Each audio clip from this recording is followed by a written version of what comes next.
Happy Friday. Welcome to Flosstube. My name is Jessie and this is mislaidpages.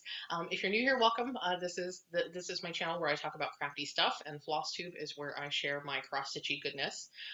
So that's what I'll be doing today. I also have a Woolly Wednesday where I talk about knitting and fiber arts on Wednesdays.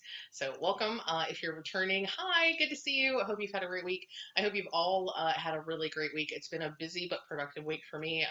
Dealing a lot with Needlework Expo coming up next weekend, and I'll talk more about that shortly.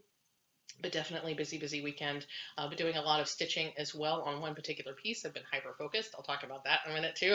And I'll talk a little bit about whip goggles and Februaviary as well. I'm not going to do an official wrap up just because we do have the rest of the weekend of February. So February is not officially over until Sunday, so I will do an official wrap up for February WhipGo and Februaviary next week.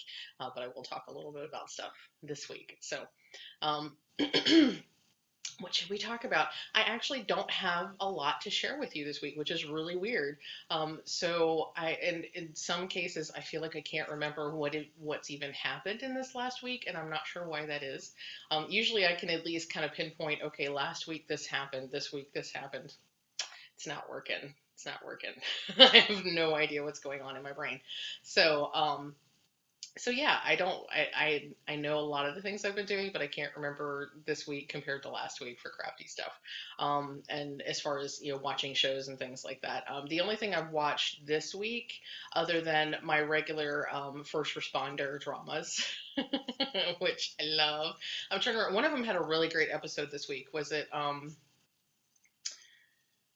Oh, well, definitely The Rookie was a really great episode this week. I'm not going to go into details in case you haven't watched it yet, but it was a really great episode that focused a lot on women in roles that are traditionally considered to be male roles. There was a lot of female empowerment on that episode, and I thought it was fantastic.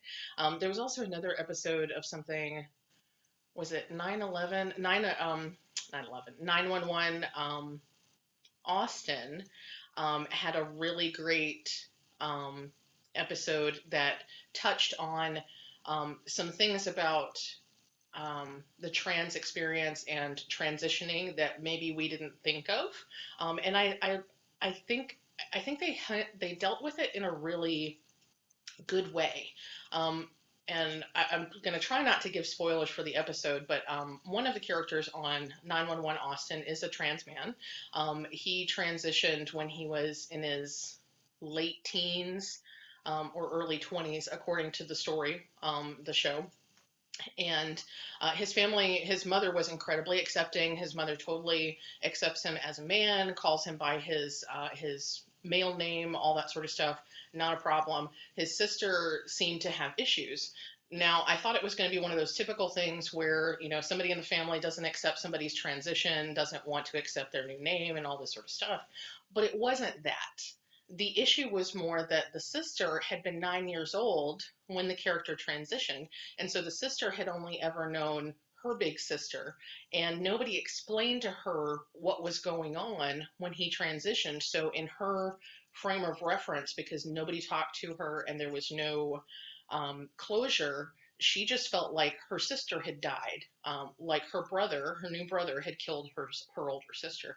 And I think that's something we don't think about, like these kind of dynamics that go on when somebody transitions. And that's not to say that a transitioning person has to be like that their first priority needs to be how their family feels, but I do think it's important to understand that sometimes the reason our families have difficulty accepting us if we tell them something new about ourselves, or if we're transitioning or something like that. I think the reason that that our families sometimes have a hard time is because we're not having those conversations to explain, or maybe we're not. I'm not trying to say anybody is or isn't, but maybe sometimes those conversations to explain what's happening and why it's happening are not being had, especially in the case of younger children in the family. So I think a lot of times younger kids can accept things more easily than adults, but if we don't explain to them what's happening and all they understand is that one sibling is gone and now there's a different sibling, and nobody helps them with the transition, then I think that creates this kind of situation that happened in the show. So I thought it was really interesting that they brought that to the forefront. And instead of it being my family doesn't accept my transness, it was more my sister didn't get the closure she needed, and that damaged our relationship. So now we can discuss that, and now I can understand why it seemed like my sister never accepted me. It's because she wasn't given the information and the tools that she needed at the time to understand what was happening. So, like I said, it's a really interesting kind of take on that, and I appreciate that they did that. That it wasn't the typical, you know, I'm trans and my family doesn't accept me. It was my family accepts me, but we needed to have more discussion than we had. And I keep doing this thumbs up thing. I need to stop that. I don't know why I keep doing it, but like I said, I really enjoyed that story plot or that plot point this week. I'm trying to think of what else. I restarted Star Trek: The Next Generation. I was putting it on just to have noise in the background, and I was somewhere in season 4, and they mentioned um, Picard having been Locutus, and was he recovered from that? And I was like, wait, when did that happen? Because I thought that happened later, much later in the series, and it turned out that like somehow I'd skipped through a season and a half at least. So I was like, you know what? Let's just start back at Encounter at Farpoint 1 and 2. Let's just do it. Let's just start all over again. So I've been getting back into that. I still really, really love Star Trek: The Next Generation. It definitely has its issues, especially in the first season, the first few episodes. The way that they talk, the dialogue, the interactions are very awkward in so many situations. But the way that they're dealing with larger issues is actually pretty impressive, considering that this came out in the early 90s. So even though I wasn't thinking about things in those contexts when I first watched the show, I'm finding that it actually still holds up really well when you consider today's context, when you consider things that are going on today. So it's really interesting. And I still love Captain Picard. He's still my favorite captain, even when he's a little like prickly and abrasive in the first season. He's still my favorite captain. So it just is what it is. And other than that, I finished The Sinner. So The Sinner has 3 seasons. I started season 3 last week. I'm still not sure how I feel about season 3. The first season of the show was very um, understandable. Like the storyline made sense once everything rolled out and you understood the sequence of events and what had happened. And so the end of the season was like, okay, I know what happened. Second season and third season, there is less of that feeling of closure and understanding. Not to say that that's bad, but especially at the end of this season, I'm not really sure what our takeaway is. It was a really complicated, very psychological, very um, deep intellectual kind of season, especially dealing with the particular suspect that was the focus of the season and the different things going on with him and then with the main character Harry Ambrose. Lots of things to unpack, and I'm not really sure. I'm just not sure yet. I haven't figured out what I'm taking away and how I feel about it and all that sort of stuff. So if you've watched it and you have thoughts, feel free to share them in the description. Because I'm just not sure. I don't know what I think. I don't know how to feel. I'm not really sure. It was pretty depressing in a lot of different ways. So I just don't know. I don't know if I feel like there's closure for the episode. I don't know if I have any ideas about where they'll go next, because I feel like we're building on something with Harry, but I don't know what that is. And so it may be that when and if season 4 comes out, I rewatch the first 3 seasons and then watch season 4 to see if I can pick up on some things that I didn't pick up before. So that is what it is. So that's what I've been watching. I haven't been listening to anything, but my to be read list is very long. I had intended on doing a thing because it's February, because it's Black History Month. I had intended on specifically and intentionally listening to several books that have been in my list that have to do with anti-racism and dealing with different kinds of prejudice and racism and that sort of thing. The Color of Law is one that I've talked about a couple of times, but I also have How to Be an Anti-Racist. And there's a newer one. There's white. I don't know if it's newer. I heard about it more recently. There's one called White Fragility that I want to listen to, and I think there's a fourth one as well, and I'm not recalling what it is. I had totally planned on being very intentional in listening to those books, and I have not. But I'm also of the opinion that Black history and Black Lives Matter and learning how to work against my own internal biases and learning and growing and being a better person, and Black history and Indigenous history, those should all not be limited to 1 month in the year. So even though February is almost over and I haven't accomplished that, I'm going to continue working on that for the rest of the year. And part of the reason I haven't talked a lot about Black history is because I don't feel like I'm in a position to be able to educate about Black history. I'm still, or even about anti-racism and things like that. I'm still very much in a place where I'm trying to uncover, as I said, my own internal biases, my own biases in general, my misassumptions. I'm still working to educate myself, and until I feel like I'm in a good position in my own self-education, I'm not going to be trying to tell anybody else. Outside of certain things that I believe very strongly, I'm not going to be trying to teach everybody else how to live. I'm doing my best to amplify BIPOC voices, Black, Indigenous, and people of color, because they know what they need and they know what they need us to hear. And so as much as possible, I'm trying to amplify those voices, and just spend time educating myself, because I don't think it's fair to educate other people when I'm not well educated myself. So if you've wondered why I haven't talked a lot about Black history, that's why. One, it shouldn't be confined to just 1 month, and two, I'm still working on my own education. So when I find things that I think are useful and helpful, I will certainly share those. But I'm not trying to stand up and be an educator for those things. I'm trying to amplify the voices that are good educators. So that's all of that for the week. So I do have Happy Mail. I don't have any purchases to show you, which is weird. I can't remember the last time I didn't have cross-stitch stuff to show you. But a lot of it is, the mail is like ridiculously slow. It's ridiculously slow right now. So I am waiting. I know that my Bestitch Me fabric is on the way and has been on the way. For some reason, it came from Illinois and went to New York.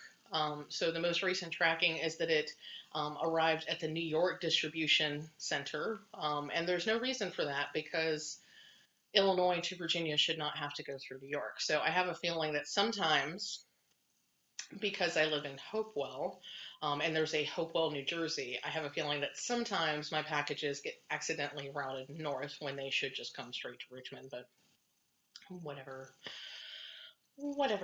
So, but going forward, once things arrive, there's also a bunch of stitchy boxes. Excuse me, now I have hiccups. There's also a bunch of stitchy boxes on the way. So I have literal stitchy boxes from Stitchy Box. One is it's like a baking or sweets themed box. One is a coffee themed box. So those are really exciting. They may not be, I feel like they might be shipping out at the same time, so that might be the end of March for both of those. Also, Up All Night, from which is a special edition box from the Black Needle Society. I have ordered that. I can't remember when it's shipping, but I feel like, based on timing, that it should be shipping out in March, maybe, because I think they do one every 2 months, if either a special edition or a regular subscription box. And I know May is my first subscription box. So Up All Night should be here sometime. They already did Lost in Austin, and they did something earlier this month, I think. So I feel like March should be when Up All Night comes out. I can look it up, but I haven't. You know how that goes. So yeah, I have a Black Needle Society box coming. I have 2 Stitchy boxes, Stitchy Box countdown boxes coming.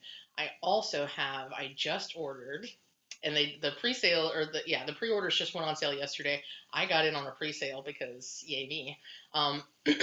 But Forbidden Fiber Co. is doing a Stitchy Treasure Trove that is Mandalorian themed. So if you're into Star Wars and you're into Mandalorian, that is available through Forbidden Fiber Co. and you should go check it out. So there's also a yarn box if you like yarn, but I know most of you watching Flosstube are into the stitchy stuff, and there's this stitchy themed box. So you'll get flosses, you'll get a special edition pattern created by Leanne of Forbidden Fibers. I forget what else it comes with, but it'll come with awesome stuff, and it'll be Mandalorian themed, and I'm hoping that the pattern will have Grogu in it. So yeah, so those are all coming. They will probably all arrive at the same time, so I will have way too much to show you all at one time. And then also my fabric of the months. I think I showed you Fortnite last week, so it will be next month before I get Fortnite. But Happy Mail. Let's talk about Happy Mail. Let me show you something instead of just sitting here talking. I'll do Happy Mail, and then I'll talk a little bit about whips, and then I'll talk about Expo. Also, excuse me, I will be announcing the 500 subscriber giveaway winners, but that will be towards the end of the video, so stick around. Okay, so I get Latest Kate, and I'm at the subscription level where I get a magnet, and I get 2 5x7 prints every month. So this magnet is a super cute little fox. We're going to make it through okay. Yeah, I stick all these on the fridge. At some point, I'll post a picture because I have all these on my fridge now, and they're gorgeous and they're inspirational, and I love them. And this is one of my favorites from the last month of drawings. So it's a rainbow dragon corn, unidragon, dragonicorn. There's no real reason to be hard on yourself. You're doing your best with what you got, and that's enough. And that's something we should all remember. So I think I know that I am, I don't know if you are, but I think a lot of us are harder on ourselves than we are on anybody else. One of the best pieces of advice, and I just mentioned this to somebody else recently, but one of the best pieces of advice I've ever gotten is to talk to yourself the way you would talk to anybody else that you care about. So when you are thinking to yourself and you hear yourself saying negative or nasty or mean things, or even just being too critical of yourself, stop and think about what you would tell your best friend, a family member that you love, your partner, your spouse, your kids, anybody that you care about. Think about what you would say to them and compare the two things, because if your self-talk is way more negative and critical than how you would talk to or treat your friends, then you're doing yourself a disservice. You should treat yourself the same way you would treat anybody else that you care about, because you should care about yourself as much as you care about other people. So remember that. So this one, like I said, is especially important to me. There's no real reason to be hard on yourself. You're just doing that because you feel like maybe you feel unworthy. Maybe you feel like you're not good enough. But the truth is that you are perfectly fine just the way you are. You are good enough, and you are worthy of all the love in the world. So treat yourself like you would treat all the other people that you love. Okay, that was a little preachy, but I know a bunch of you out there are way too hard on yourselves. I know I'm too hard on myself, so I want you to take that to heart. This is so cute. It's a rainbow narwhal. You are lovely and deserve kind treatment always, most especially from you. So this is reiterating what I literally just said. So take a screenshot or pause and just sit with this for a minute, because you are all lovely, you are all fantastic, and you are all worthy and deserving of kind treatment. Be kind to yourself. Okay? So I always say these are happy mail, but really this is my opportunity to try to get y'all to remember that that you're good and you're worth it, and everything's gonna be okay. So that's this month's Latest Kate. And once again, a little quick plug for Latest Kate. If you can certainly you can sign up for her Patreon. You can become a patron, and you can get this stuff for yourself every month as well. I have the link in my link haven. But if that's not feasible for you, or if you just don't want to have the physical stuff sitting around, you can also follow her on Facebook, and you can follow her on Instagram, and you can see these images whenever she posts them. And usually these 5x7s are prints from the themes that she has worked on that particular month. So if you like it, go check her out on Facebook and Instagram. Let's set that over here. So I said I'd talk about whips. So I only have one whip to show you. I have no new starts. I have one whip. I have become hyper focused on this whip this week. So a quick rundown of Whip Go. I think I already talked about this last week. I hit my Whip Go goal for Fox View, which is up here. I have not felt the need to work on that. I'm probably just going to take it right off the frame and put it away until the next time it's called. And I also have not worked on Dreaming Girl at all. I had thought that I would probably work on one or both during the week, and I fully intended to work on Dreaming Girl because the pattern drop was not real hefty, and I figured I could finish it before the next pattern drop, which I think is this coming week. Um, but but I got stuck, y'all. I got really stuck. So I'm gonna try to put it. I'm gonna take the time to put in a before picture here. So this is where I started in February. I think I'd done about 2,000 stitches, 2,100 stitches or so. So this is where I started with Baba Yaga. Now, let me show you where I am now. So this is Baba Yaga now.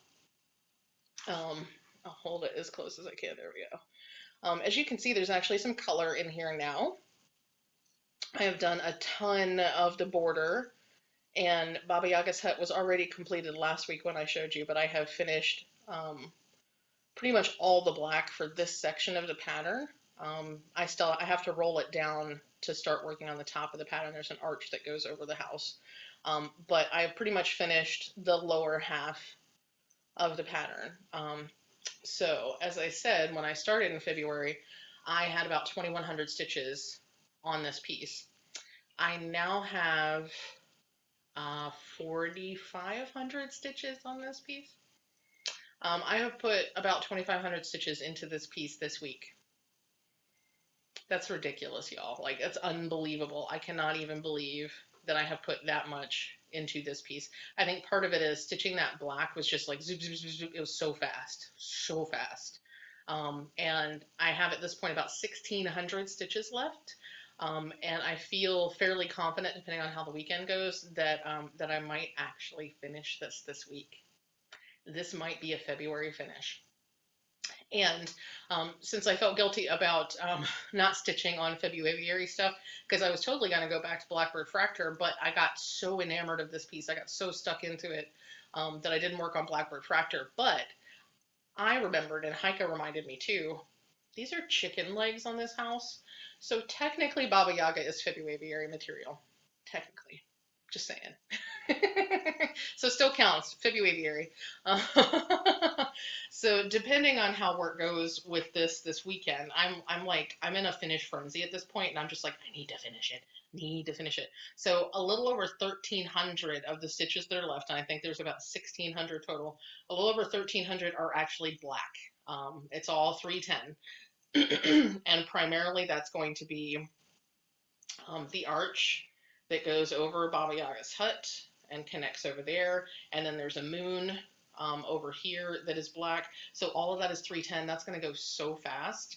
And then the other 300 stitches are 5 or 6 different colors that are mostly filling in the smoke coming out of the chimney and then filling in some of these symbols here. There's a couple of the random little stars and spots and things like that, which, let me tell you, if I had it to do over again,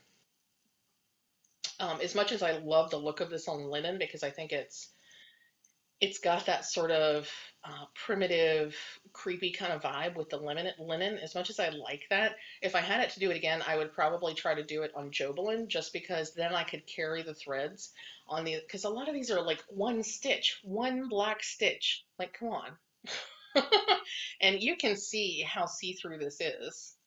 You can see that. So if I had not, I've literally just put one X and figured out how to tie it off so that it doesn't fall out and so that it doesn't show on the back. And that's tedious. That is so tedious. The rest of, so like if I had it to do it again, I would use a different kind of fabric that that would allow me to carry so that I wouldn't have to worry about that so much. Because that was annoying. That's why I didn't get as many stitches in yesterday as I had hoped, was because a lot of what I did was those little colored pieces and like the skulls and stuff like that, where I really had to do the stitches and then um,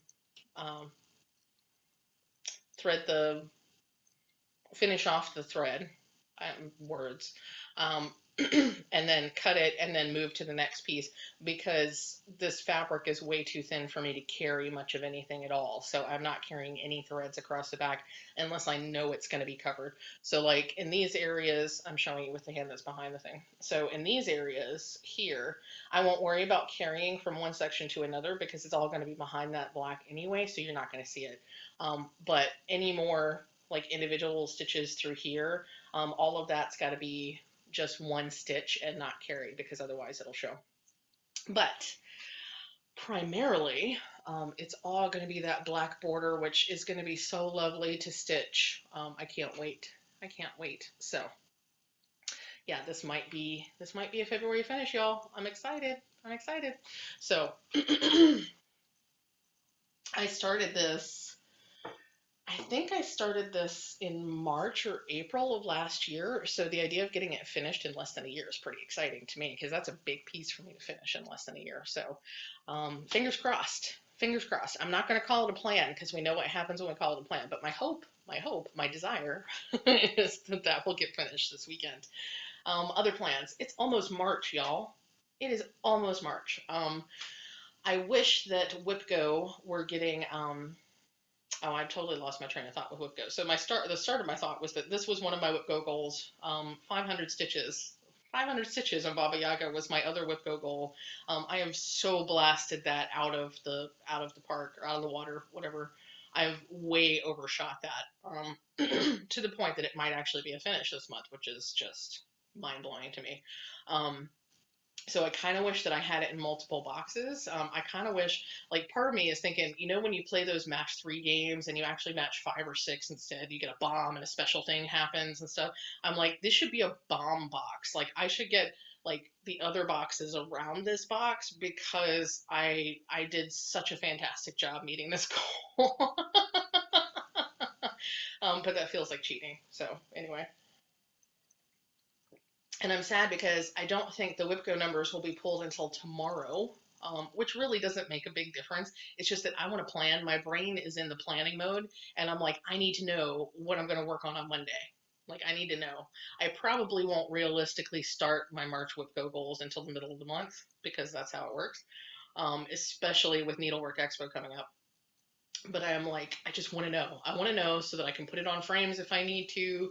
I'm kind of hoping that Animal Almanac comes up, because with this frame up here, Animal Almanac is going to be so much easier to work on than anything else, because none of the other Q snaps and stuff that I've had have been the right shape and size for that. So that lock scroll is going to be awesome. All over the place. A quick note about these lock scrolls. I love them. I think that's part of the reason that I have stitched so much on this, because I love how I can see it all. I love how it looks. The only thing is I'm struggling still with getting the tautness that I would like. So it's super taut up here and down here. It's okay on the sides. It's fairly taut on the sides, but the middle is squishy. Which is not my favorite thing ever. And I have a feeling that a lot of it is me not lining the edges up evenly enough on these ends. These are super easy to put your fabric into. And I don't know if I talked about this when I talked about lock scrolls last, but they actually just have this like little wooden piece.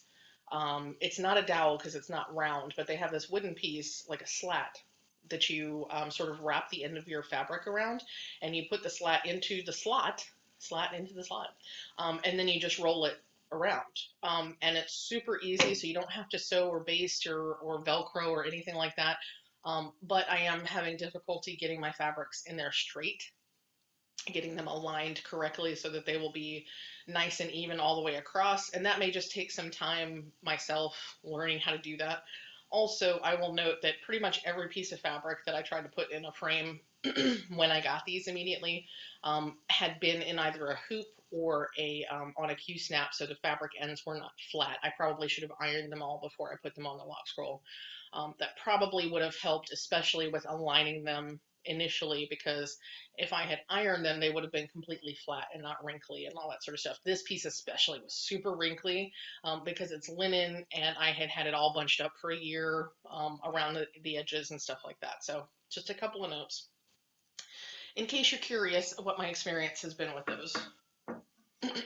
So, okay, so additional plans for March. I had talked about starting cardinal points as a March high tea, but I think I'm actually I'm going to pass on that for right now because I'm not feeling like it's time yet. I don't know if y'all I don't know if this is just a me thing, but like it needs to feel right. March doesn't feel right for cardinal points. It's a very special piece for me. I've taken a lot of time to find it and to gather all the things for it. I have the fabric for it now, but I don't know. I'm just not feeling it. Maybe a May start because my birthday's in May. I don't know, but not March 1st. There is, and I'm not going to talk about it too much because Michelle hasn't talked about it yet on her channel. But there's going to be a sal that one of her friends, I think, suggested that she's getting in on, that I'm going to get in on. It's not a new piece that I'm starting. I've already started the piece. It's just joining in on the sal because it fits the theme, and I think it's super fun. I'll talk more about that next week after Michelle. I think that's starting on the 28th. So I will talk about that more, but it is a March thing. I'm not doing any kind of March Madness for a lot of different reasons. Partly is because the name is problematic, which I think some other Flosstubers have talked about. So I'm not going to get into it, but not doing March Madness. I'm going to do some other stuff for March. But yeah, so I don't have any specific themes of my own. Februaviary it's the only one that I have going or will have going that I know of, at least until Season of Smalls in September. So yeah, I'm not doing anything particular that I am sponsoring, but I'm probably going to join in on a couple other things that other folks are doing. But I don't know yet what my WIPGO goals will be. So I'll have to wait until next week to talk about that because I don't know what the numbers are going to be. And I'll talk about the March thing that I'm going to jump in on. That Michelle is doing next week as well. So those are the plans as they sit right now. So let's talk about Expo, Needlework Expo. So Needlework Expo is officially the 6th through the 8th of March. That is Saturday through Monday next week. I have a whole bunch of pre-orders listed in the Etsy shop. I will say Stephanie of Lindy Stitches was incredibly gracious this morning. She messaged me to let me know that there were a couple of issues with the listing I had for her patterns, and I appreciate that so much. It's super nice when somebody will actually reach out and go, hey, just wanted to let you know, there's a couple of problems. I don't want you to run into any snafus. So I appreciate her doing that so much. So I fixed that listing. The main thing was that the pincushion kits are no longer available. I had not put in a pre-order with her yet, and she has already allocated all of her pincushion sets. So if that's something you are interested in, I apologize, I can't get it for you. All of those have been pre-ordered by shops already. So also, I think there was a pricing issue on one of the charts, which I have fixed now. So that's that.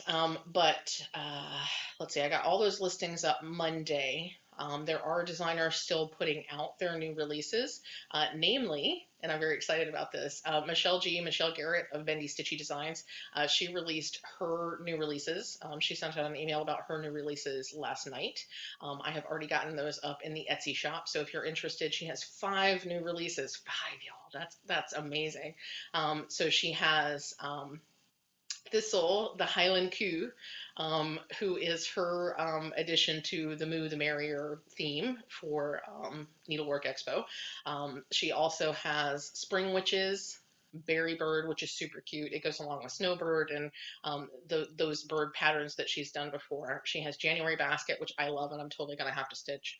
And also Deer Sampler, so Deer, Deeer, dear sampler. So she's got some really great patterns. I put those up in the Etsy shop for pre-order. So if you're interested, a couple of you have emailed me, which is awesome. If you've already put in an order, let me just say this. If you've already put in an order through the Etsy shop, but you find that there are other patterns that you're interested in, feel free to email me. I can invoice you for those through PayPal and ship everything all together. So I don't mind doing that for you. I'm lucky. I'm in that position where I'm doing well enough that there are a bunch of orders, but I'm not doing so well that I can't do things like that. You know, take half your order through email and take half your order through Etsy. So don't be worried if you've already placed an Etsy order, but you still want more stuff. You can either order those things through Etsy if they're on the Etsy site already, or if they're in my Etsy shop already, I should say. You can either continue to order through Etsy. If I notice that I have multiple orders from the same person, I will, as much as possible, combine all of that stuff together to ship it in one package. If you don't want that, put a note in your order that you don't want things combined. I'm happy to ship it separately if that's what you want. I know a lot of people would rather have it all at one time. But I'm more than happy to combine orders if I notice that. And I'm more than happy to add things to your order if you want to email me to have things added.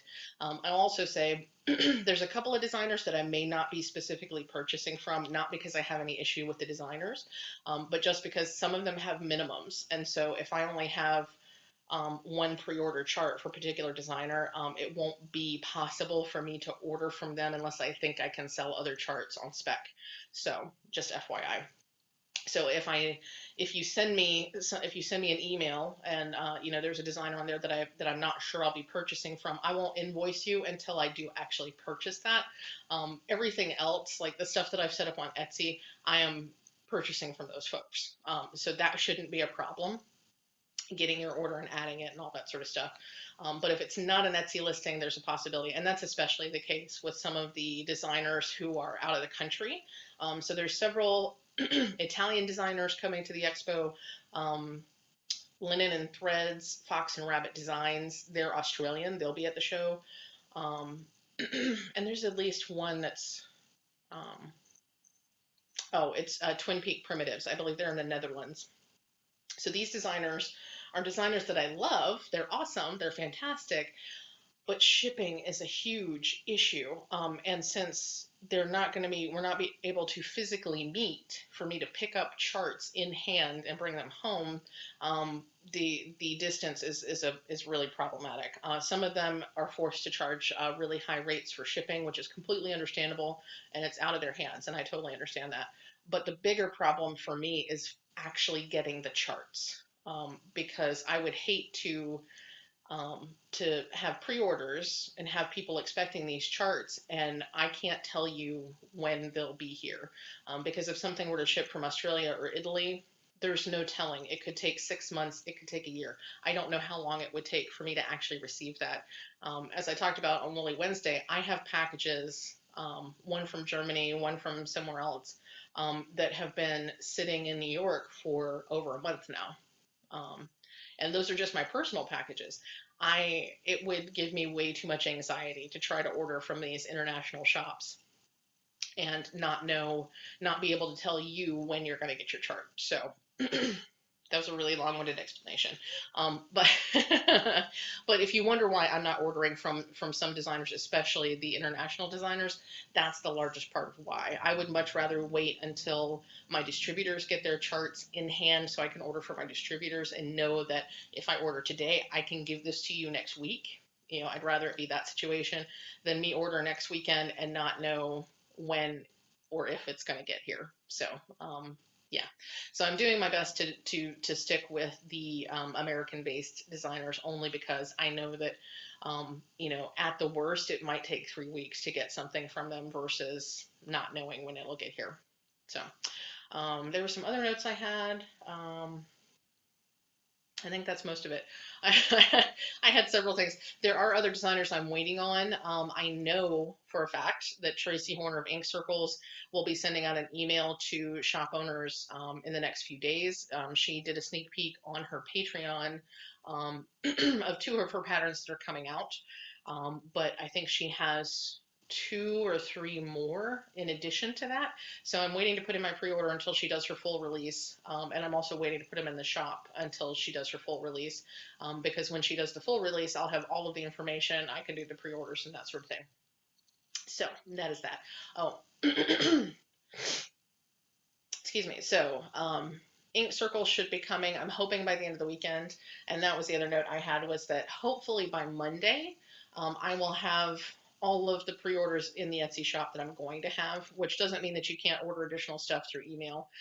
Because as I said, there are some designers that I can get, but I'm not specifically planning on ordering. But if I get enough requests and that sort of thing, then I will definitely order. And I'm going to try to visit as many of the different designers as possible during the show. I'm just not sure how everything's going to work, so I don't know how much time I'm going to have and that kind of stuff. So I'm trying to do pre-order as much as I can, and then I'll order other things as I have time to go and visit with the shops and check them out and that sort of thing. So yeah, hopefully by Monday I will have all of the updates that I'm going to have as far as additions to the Etsy shop and that sort of thing. Also, an additional note, this is going on longer than I expected. Rosewood Manor, the O Feathers design. I remembered, it was pointed out that I had mentioned that there's a sulky pack, so I double checked on the sulky pack for that. The O Feathers sulky pack will be available from Rosewood Manor, so I can order those for you. Just let me know if you want one. I've added it to the listing in the Etsy shop, so if you already purchased O Feathers and you want you want to add the sulky pack to that, you can email me or you can message me through Etsy. You can email me or you can message me, and I will work with you to get that added to your order, so that in a way that doesn't charge you additional shipping. So just let me know, because that was a late add-on. I had to actually contact the shop, and because I didn't know how much they cost and if they were readily available, or if it was going to be a, this may not be available for weeks yet, or something like that. So, but those are available. So that is the O Feathers design. That's that peacock design from that Rosewood Manor is releasing at Needlework Expo. I think it retails for $11. I want to say it's 6 different colors, 5 or 6 different colors. It's in the listing. So that's available for you. And last point I will make about Needlework Expo before I move on to other things. The expo actually starts on Saturday. My plan is to leave the pre-order listings up in Etsy through Friday. So at that point, I'm going to cut off pre-orders, and then I'll do the show, and I'm fully planning on ordering additional patterns, additional copies of patterns that I put up for pre-order, as well as other patterns that I see that I didn't have a chance to list, that kind of stuff. I'm gonna try to order some fabric for y'all too. I really want to be able to carry some fantastic fabrics in the shop. I want to carry my own fabrics, but that is a lot of work, y'all. I love fabric dyeing. I really, really love it. But I honestly need at least one assistant, if not 2 assistants, to be able to spend time doing the fabric dyeing and still get the Etsy shop continuing to run. So anyway, but I'm hoping that that I can get in contact with some of these other fabric dyers and other companies that have fabrics and start providing those in a regular way in the Etsy shop for you. So hoping to have lots of extra stuff available for all of my fantastic customers once the show is over. And then at that point, if there's something that you want that you still don't see, you're certainly welcome to email me and I'll see if I can get it for you. But pre-orders will be cut off Friday the 5th, March 5th. So, okay, I think that's all the Needlework Expo. That was a lot. That was a big info dump. So what else do I have for you? I talked about plans already. I talked about whips already, so I guess it's time to talk about 500 subscriber giveaway. So thank you all for your fantastic comments. There were a bunch of you. I did have to redraw one name, I will say, because one of the biggest rules was that you had to have filled out the Happy Mail form, and one of the first draws was somebody who wasn't in the Happy Mail form, so I had to redraw. Just FYI. I also had to redraw because somebody had put both Ada and Lugana in their comment, and I asked you to only ask for one or the other, so just FYI. So the winners are, in no particular order, so this is the Ada, and the Ada is going to Anne DaCosta. I didn't write Anne very clearly there. So she's getting this bluish purpley Ada and also this red and black Ada, along with the corgi charm. And this is I think this is the chai. This is the forest chai masala tea lolly from Laughing Forest. So Anne, congratulations. Thank you so much. I'm pretty sure that you started watching around Season of Smalls because I remember that you submitted several pieces for Season of Smalls, which was really, really awesome. So I'm very excited to be able to share this with you. Thank you so much for watching. Thank you for helping me do what I do. And let's see, this is the Lugana. So there's this teal greenish Lugana as well as the purpley Lugana. I'm gonna try to cover the name, the purpley Lugana. So this person is getting the chocolate orange and the dumpster fire charm along with the Lugana. And this winner is Brenda Lynn. So congratulations, Brenda Lynn. You had a really long comment. I did a screen cap of the two names that hopefully I will have put in the appropriate places. Brenda, you had a really great comment, and I appreciate that you share my confusion over the age thing and how old kids are and stuff. That's really awesome. So you're getting the orange chocolate and the dumpster fire because you said you had already tried the masala tea or chai tea and you already had the corgi. So so that's how that decision got made. So thank you, Brenda and Anne. I really appreciate you both. I appreciate you all. I know that there are an abundance of you who probably watch regularly and you never comment, and that's totally fine. I appreciate you. You're all important to me. Anne and Brenda, thank you so much for entering. These will go out in the mail to you probably on Monday. So I hope you will enjoy them in good health. So thank you again. I think I'm up to like 530 subscribers, which is super awesome. I cannot even conceive of that many people being interested in what I have to say, but it's cool. It's awesome. So I appreciate every single one of you, all of those who check in every week, all of those who check in once in a while, everybody who comments and everybody who doesn't comment. I appreciate you all. You really have made a great place for me to be able to do this and to share what I have with you, and I can't say thank you enough. So that's that, yeah. And with that, I think that's all I have for you today. I'm gonna get going and start getting in on the rest of my day, which hopefully includes lots of stitching on Baba Yaga. So I'm really hoping that I can show you a finish on that next week. We'll see. And then I have to figure out how I'm going to fully finish it. I have no idea how I'm going to FFO that piece, so we'll see how that goes. I have some ideas which are really outside the box for what I've ever done, so we'll see. But yeah. So with that, I hope you have a great rest of your day, whatever day it is. I hope you have a great weekend, a great week, all that sort of stuff. And please remember to stay hydrated. Make sure that you take all the meds that you need to take, including vitamins. Vitamins are important. And remember that good enough is good enough. And I will see you all next time. Have a great one.